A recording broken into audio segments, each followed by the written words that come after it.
Morning, Friendship Village. And Nancy Katy is back there running our new spotlight system. How about that?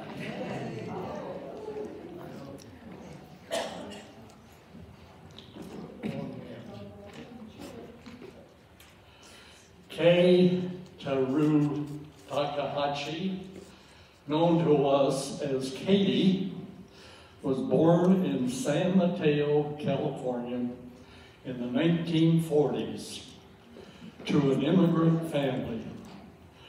Her grandparents immigrated legally from Japan in 1908, but because they were Asians, they weren't allowed to be naturalized, nor were they allowed to own land because of the anti-Asian laws.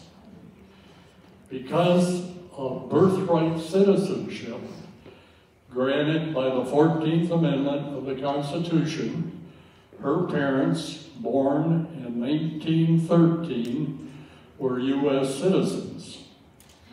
Katy will touch on these complications as she tells her story. After high school, Katy followed her father's example and graduated from the University of California. She graduated with a major in English Lit and a minor in painting. She married a fellow student and they had 3 children before she graduated 2 years after her class. All 3 children are now senior citizens and one is retired. Sound familiar to many of you? The family moved to Kalamazoo in 1971 when her husband was hired to teach at Western Michigan University. Katy and he divorced some decades later. Now this is hard to believe coming up. Not able to find a job teaching English in high school in 1971, Katy fell in love with clay. And that's not the man clay. That's that gooey stuff you get on your hands at the Kalamazoo Institute of Arts. Eventually becoming assistant to Tom Kendall, head of the pottery department. Then she became a teacher at KNI. Before leaving to open a pottery studio in Vicksburg with a friend, Maxine Olvett. She opened her own studio in 1980 at her home in Oshtemo, which she maintained until she retired in 1995. Friends with Ann Mead and her husband Neil Sanders, co-founders of the Fontana Concert Society, Katy was elected chairman of the board of Fontana around the time of Neil's death in 1993. This appointment, Katy speculates, led to her being asked to co-chair with Dean Robert Luscombe of WMU to study the feasibility of a new program, Education for the Arts, for the Kalamazoo Public Schools in 1993. An avid birder, Katy and Richard Brewer, an ornithologist and ecologist at WMU, met at an Audubon potluck. And I believe someone else in here who gave a life story several months ago also met at a potluck with her husband. But in this situation, their first date consisted of standing in a snowy field in freezing cold weather, counting birds for the Christmas bird count. That frosty beginning did not stop them from marrying in 1995, and they moved to a garden home, Friendship Village, in 2018. Richard passed away in March 2023. Friends and neighbors, please welcome Katy Takahashi, who will present Iriko, the Book of Names. Katy. So,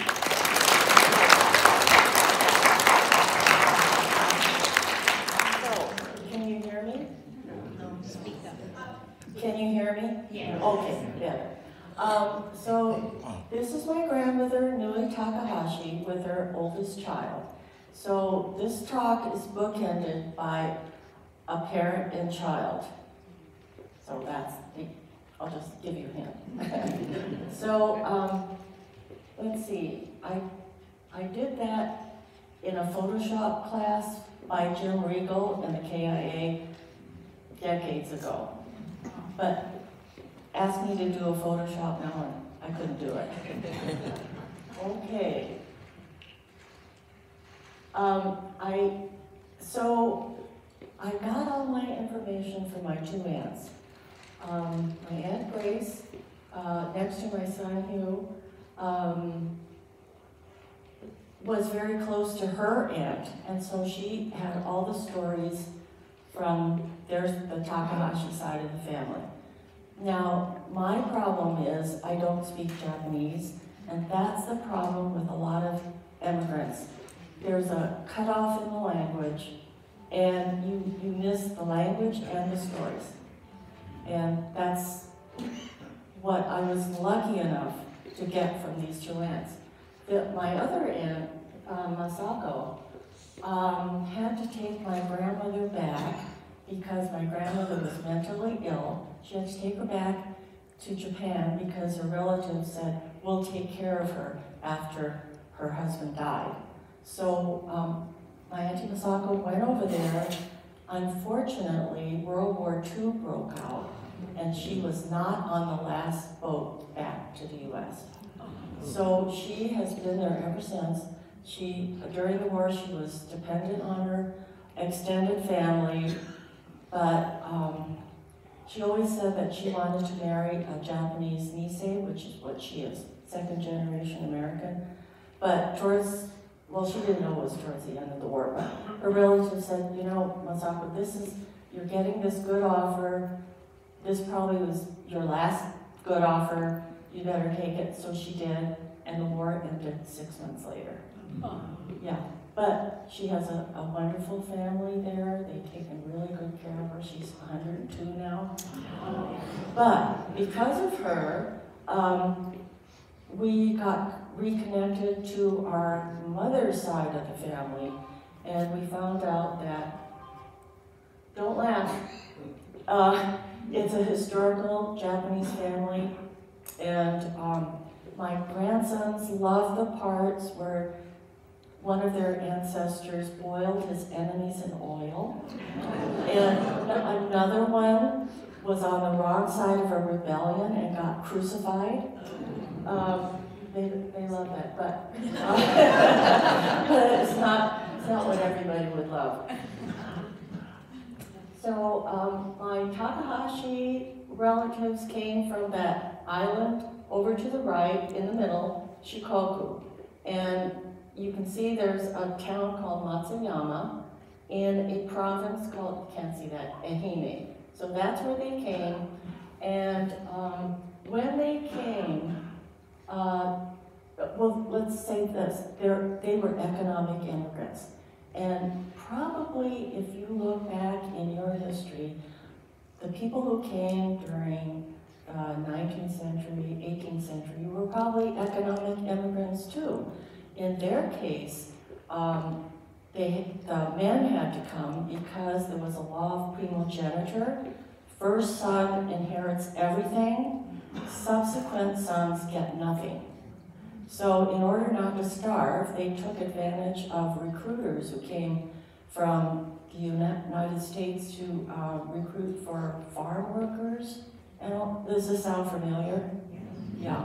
So they came, men came first, And I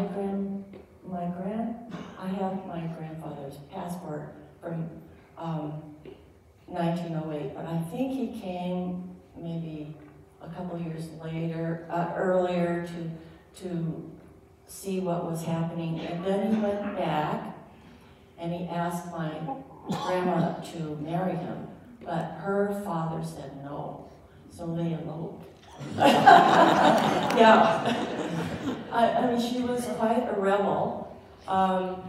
She had her heart set on going to teacher's college, normal school, and this had never been done in her family, but she wore her father down, and he said okay. And then she had two younger sisters, and when they got of age, she said, and she's going too. And then when the third one came along, he said, two teachers in the family, I can't stand another one. But she went too, but she eventually became a judge. So, so anyway, my grandmother was quite forceful, and she was an educated woman.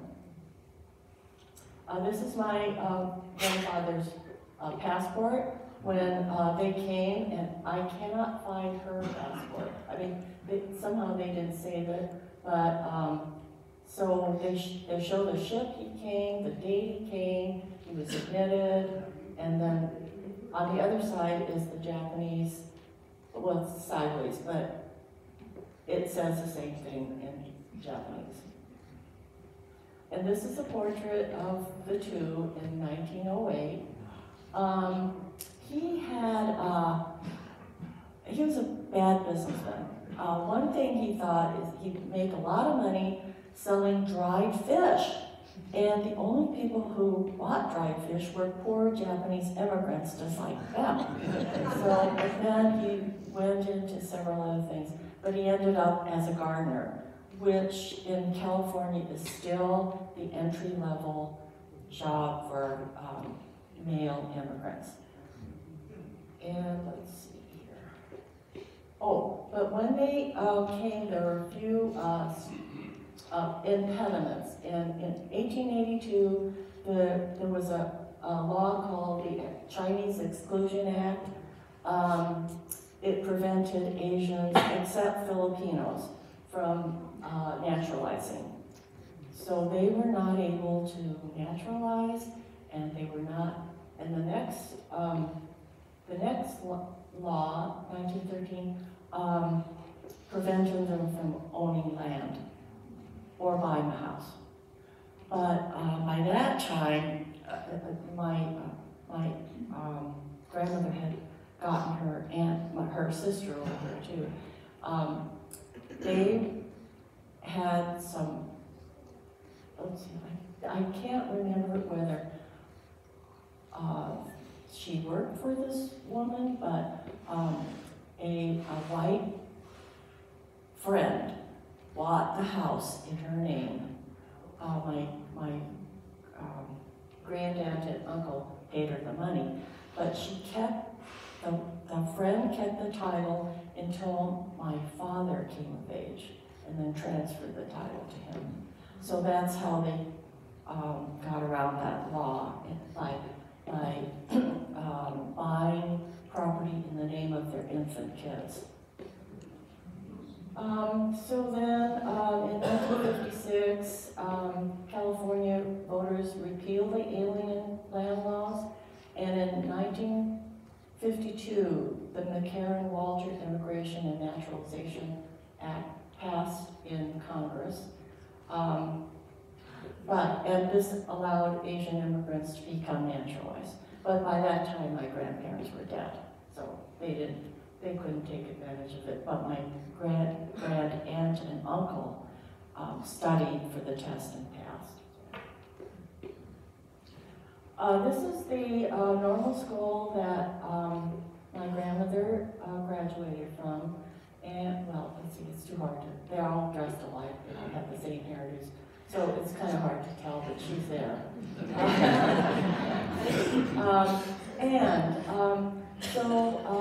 These Japanese immigrants, they were allowed to bring their wives, or they were allowed to marry. But I don't think Chinese immigrants were allowed to bring their wives.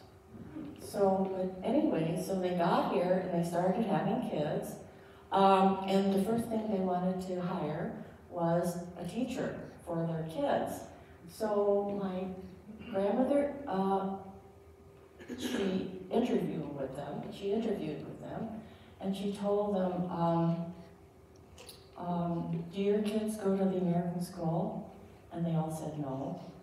And she said, I would like to take this job, but I won't take it unless you promise to send your kids to the American school next year. So they promised. She started teaching.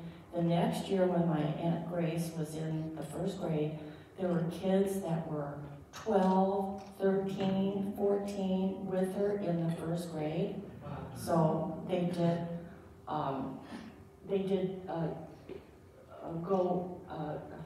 fulfill their promise. And I think their idea was, and this is, I think, common among immigrants, that they're going to make a pile of money in the United States and go back to the old country and live like kings. So why would they need an American education? Yeah. So anyway, she got them to send their kids to American school. And then this is another school that she was in Marysville. These are all little farming countries around Sacramento, where my grandmother and grandfather settled. Well, eventually they got an offer to, she got an offer to be the teacher in San Mateo, California. And so they moved to the Bay Area, and that's where my father, they had 5 kids, but only 3 survived childhood. And in 1920, my grandmother, who's standing, got news that her mother, who was next to her, was very sick. So she and my Aunt Tomei and my Auntie Grace and her brother, Joji, got on a ship and went back to Japan. And by the time they got there, the grandmother had recovered. So, but anyway, so they decided, well, we'll stay here for a year to make sure that things are okay and all. But meanwhile, Joji, who looks about 3 or so, caught typhoid fever and died. Yeah, so that's him. Yeah. And meanwhile, and this just occurred to me, that my father, who's on the right, and his brother, Taro and Shok, they didn't have their mother there for a whole year. They were with their father. They were young teens, I think. I think, well, Taro's older than my father, so. And they look like they're about 16, 17 or so. And then the thing about the Japanese community is everybody knows your business. And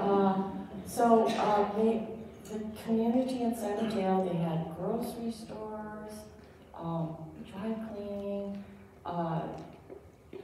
enough people to fill a Presbyterian church, which was where my grandparents went, and a Buddhist church. So it was a large community. And so we count these generations as 1 Issei. Issei is 1, Sansei is 2, Ichi, Nisei, Sansei, and then it should be Shi, but they say Go, because, Yon, because Shi, the sound is the same as the word for death. So 4 is very unlucky, so they say Yon, and then Go is the 5th, and Roku is the 6th. So when you buy sets of dishes or something in Japan, it's never 4. It's maybe 5 or 6 in the set, because she is an unlucky sound. It means death. So, anyway, my little lesson of what I don't really know of Japanese.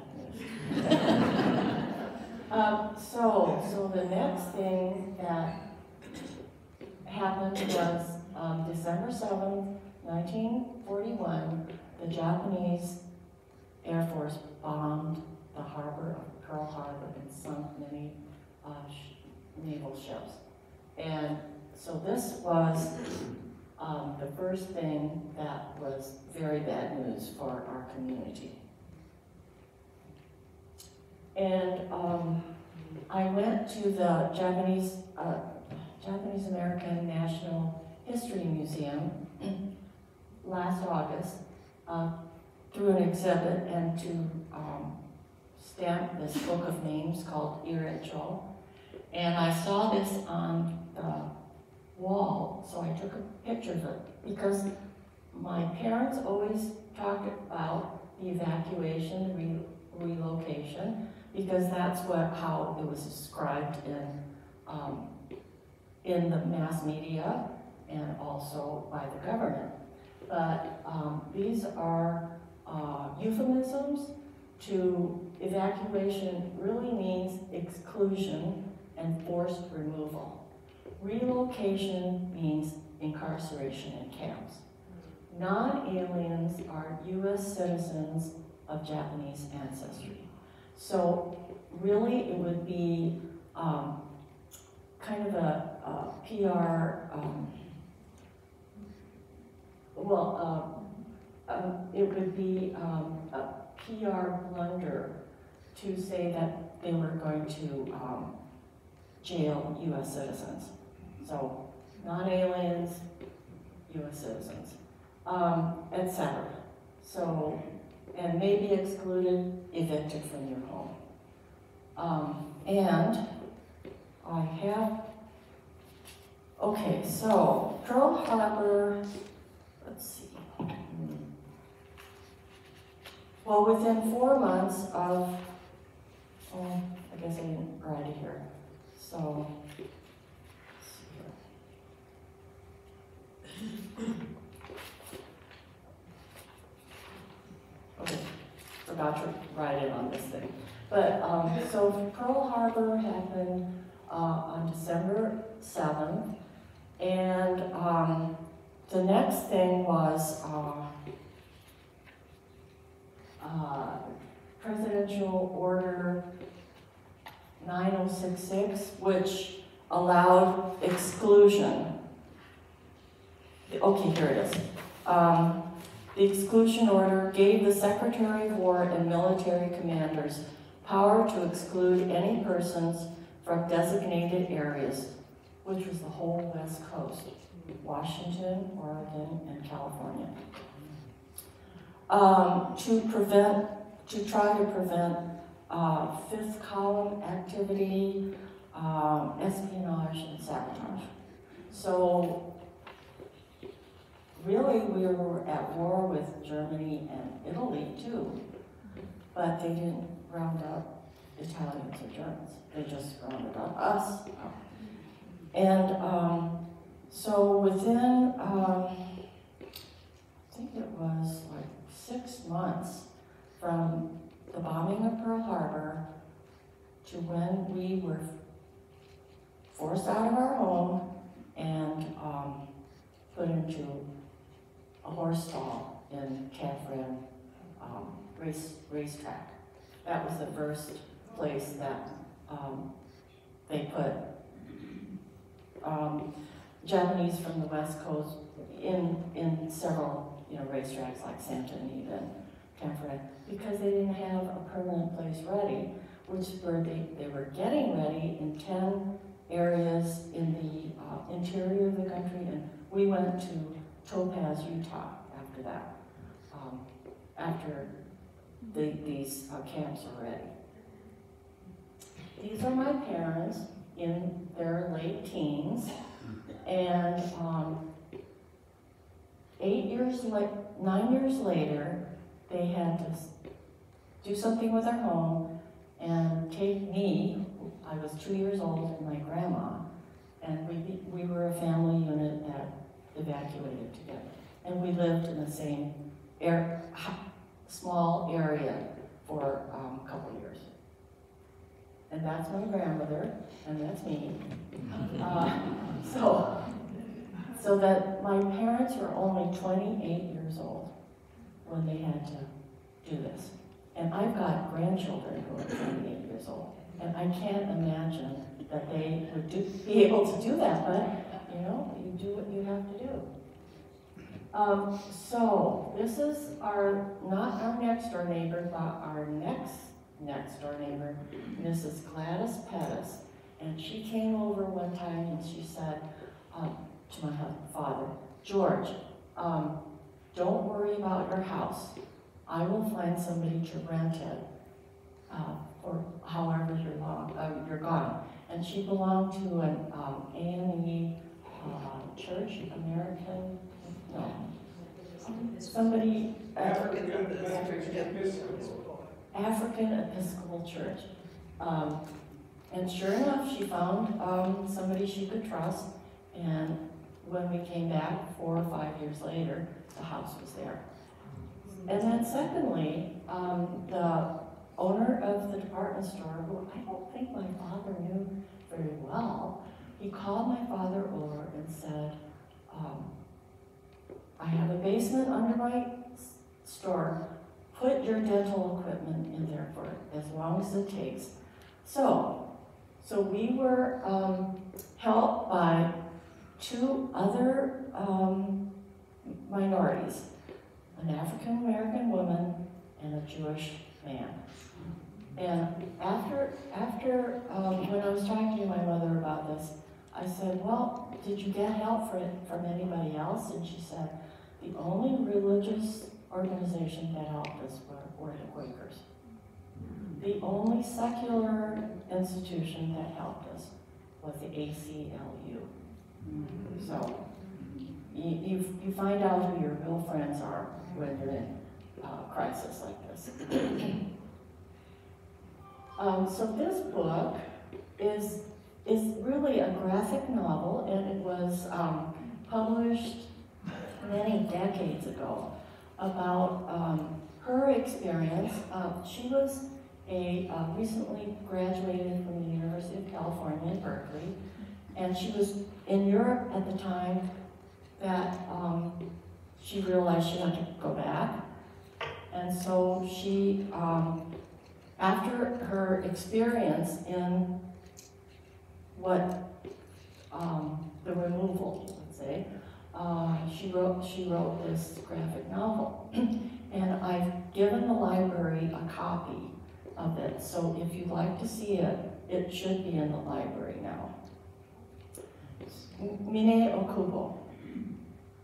So anyway, the first picture shows that people would, when you got on a bus, people would turn around and look at you after World War II.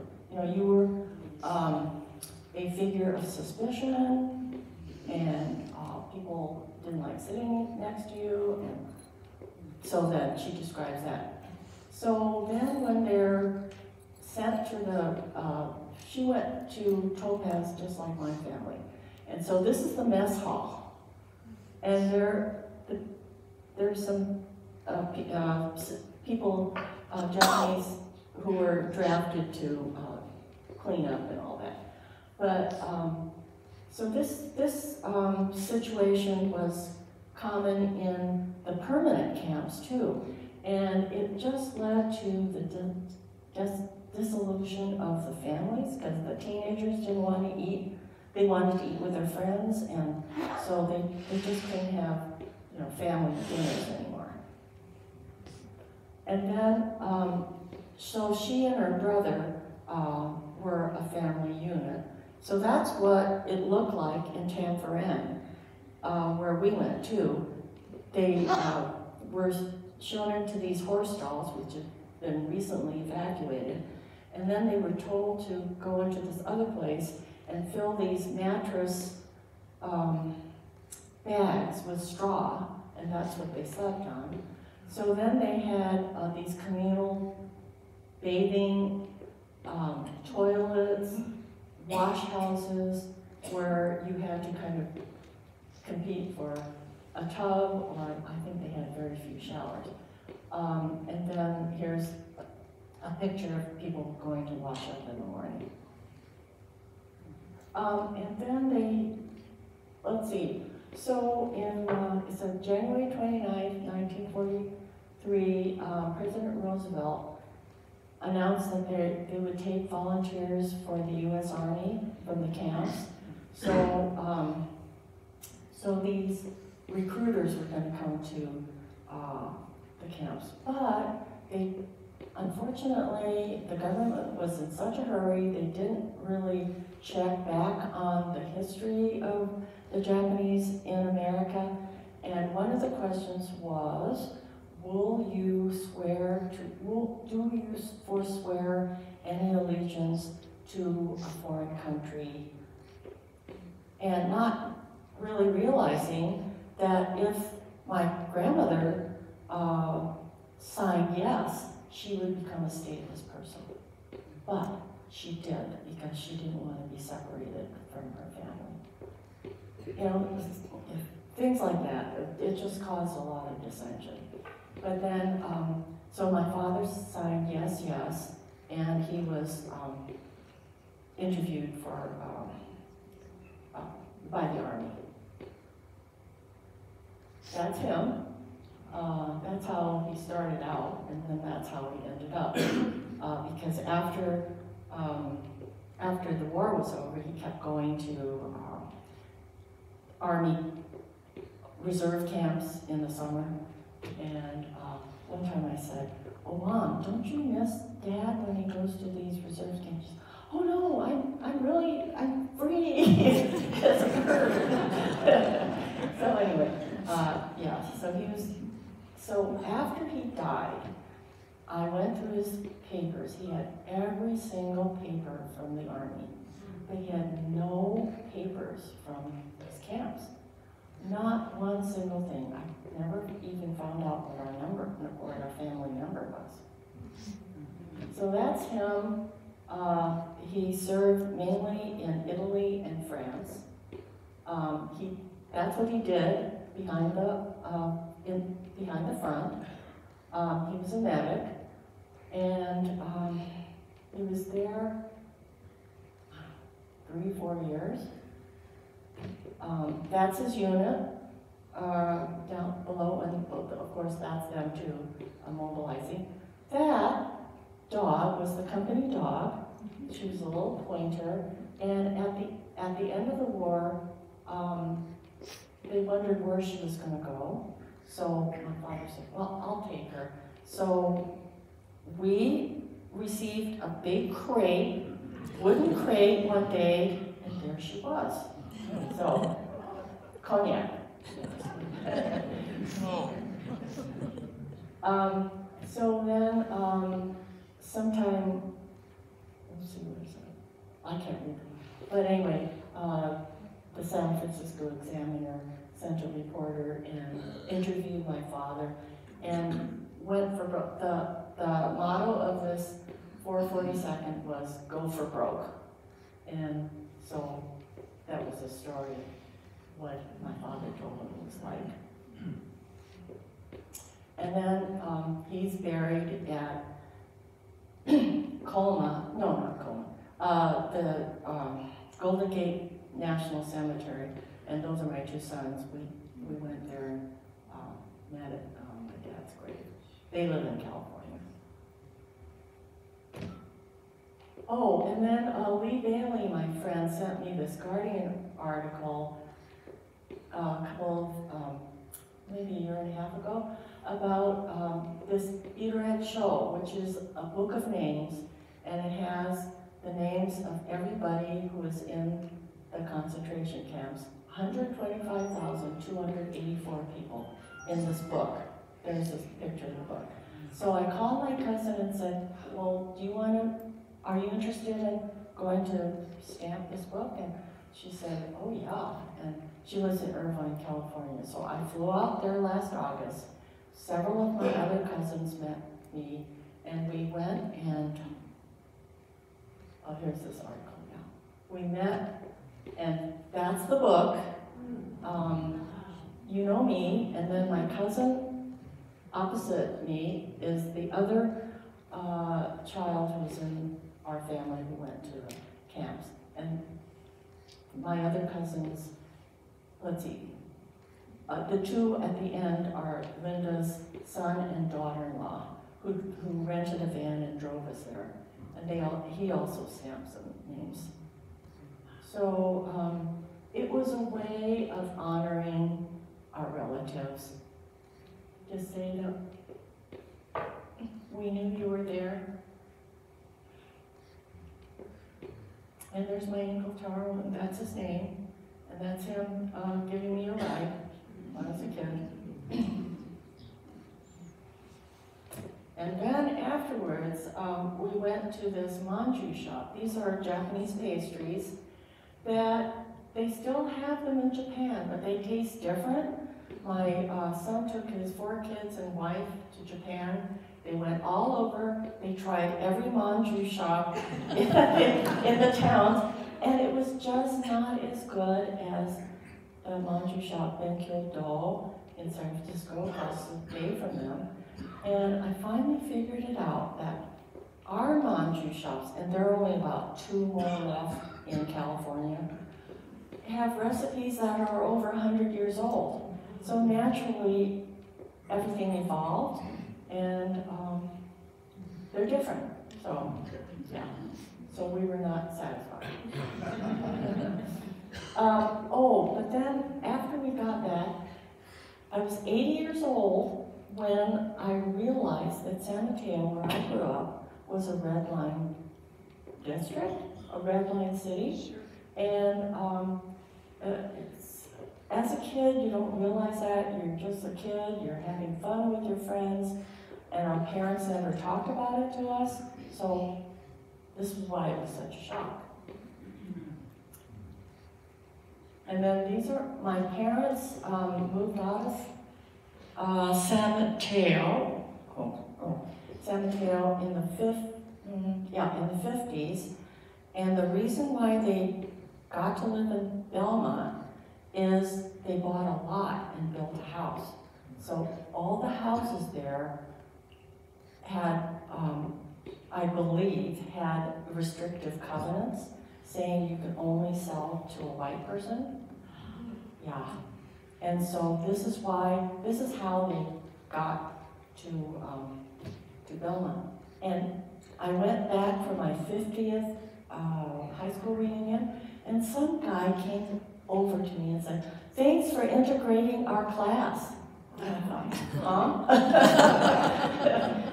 But anyway, so it was the school that I went to had very few minorities in it.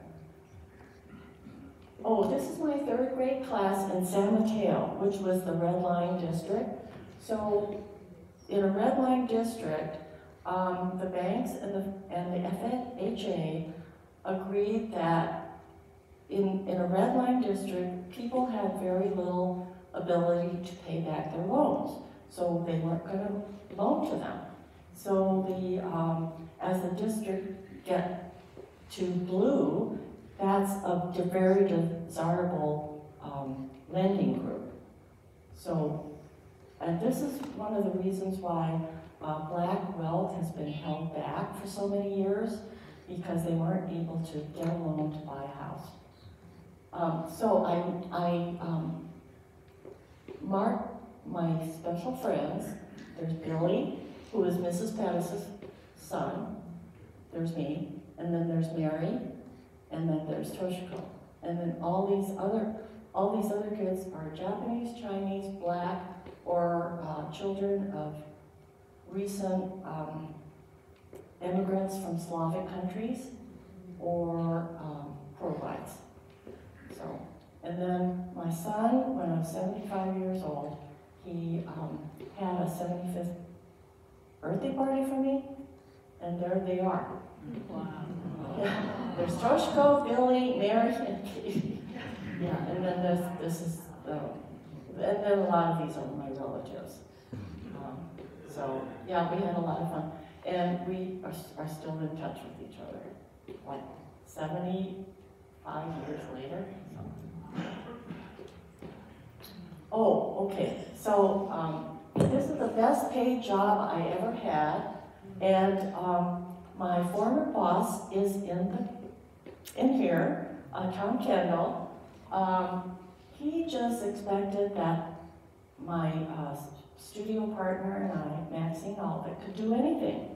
And so we had to do everything to make sure that Tom wouldn't be disappointed. So I got that commission to do this mural at Borges Hospital, and my kids and my daughter-in-law, Gigi Acker, who you might know, came and helped me celebrate. And that's a picture of my messy pottery. And there's Tom. There, he helped me kill the kill. And that's us taking out the arch form.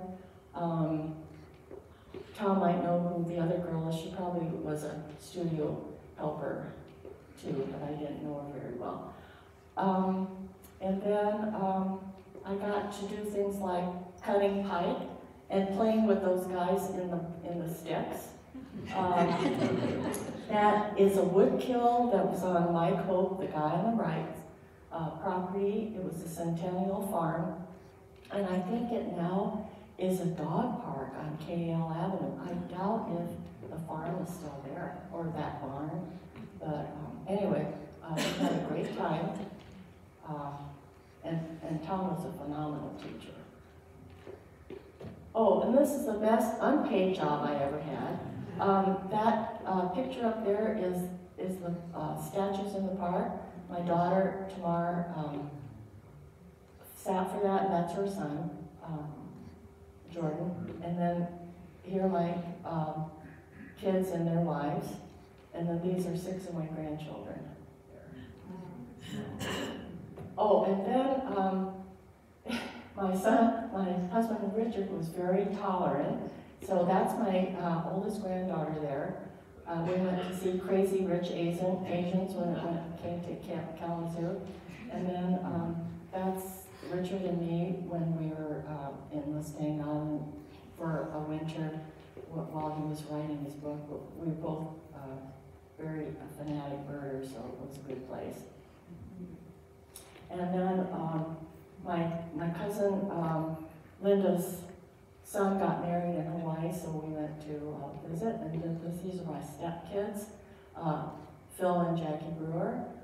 Up there are my Gigi and Hugh's sons. Let's see, Andrew on the left, he played in a club lacrosse team that came to Michigan State and to U of M to play their teams. When they played Michigan State, it was outdoors in February, it was 28 degrees. We sat there, and Andrew was the only one with Under Armour because the actors sent them Under Armour, they knew it would be cold. And then after the game, the boys from Southern California turned to Andrew and said, "Why do people live here?" And so my son Michael and his oldest daughter Leah. So Michael, when he was a baseball fanatic, and he's been in a fantasy league for 40 years. But anyway, when the kids he has 4 kids.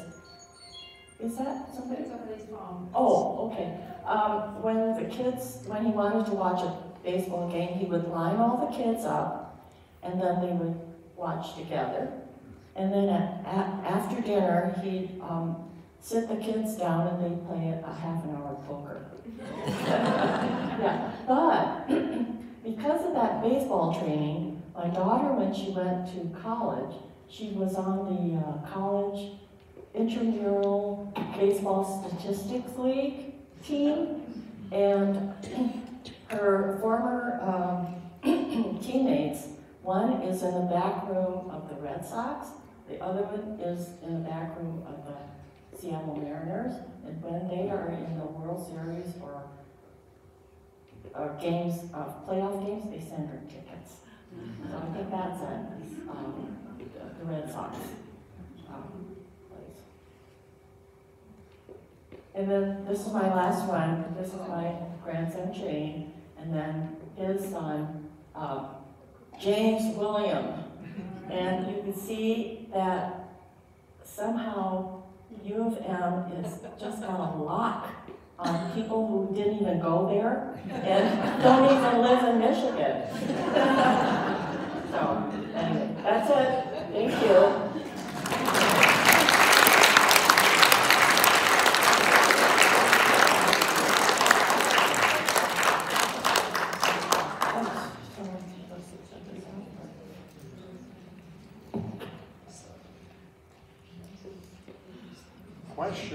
Questions. My goodness, you answered them all. Well, thank you, Katy, Oh, you're for a welcome. great presentation and a great history lesson. Now,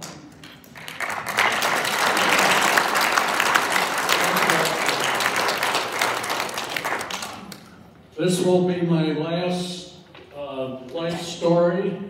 We have a young, vibrant, very active young lady who's going to replace me.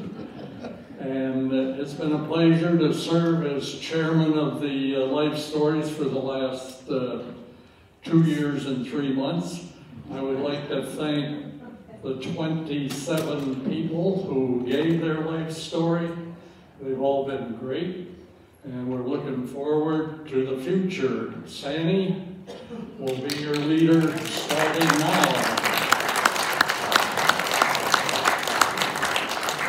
Thank you very much, Dick. Katy, thank you so much. That was wonderful. And if you'll just give me a moment while I get us organized for the next few months.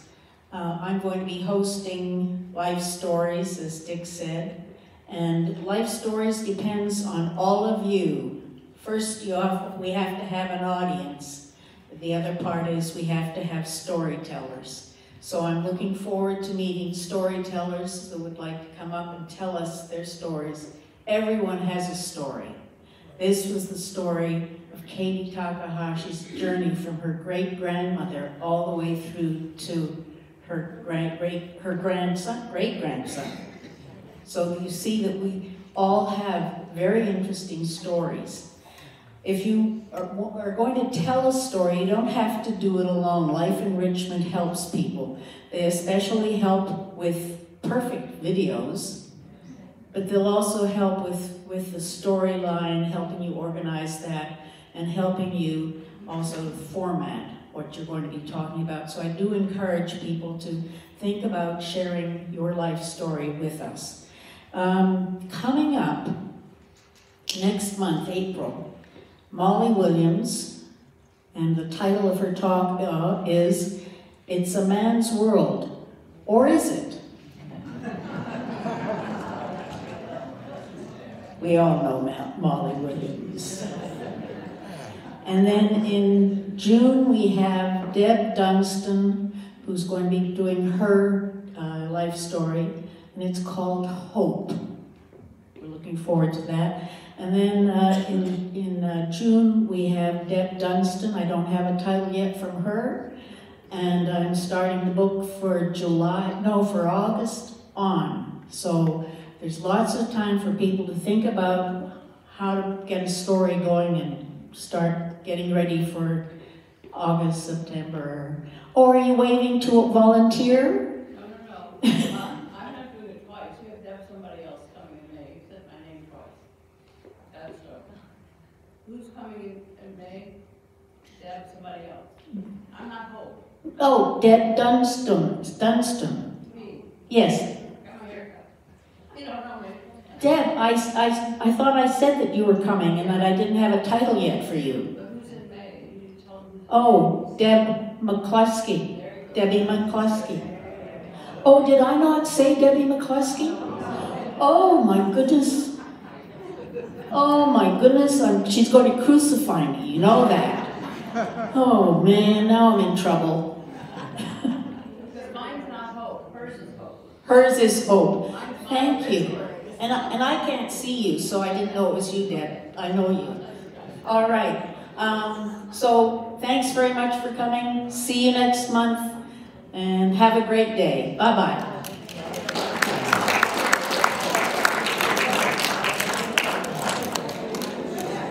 Okay, good to see you. You're looking good. Oh, thank you. We got to hang in there, don't we? We do.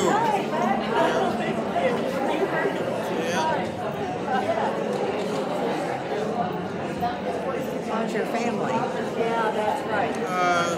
It's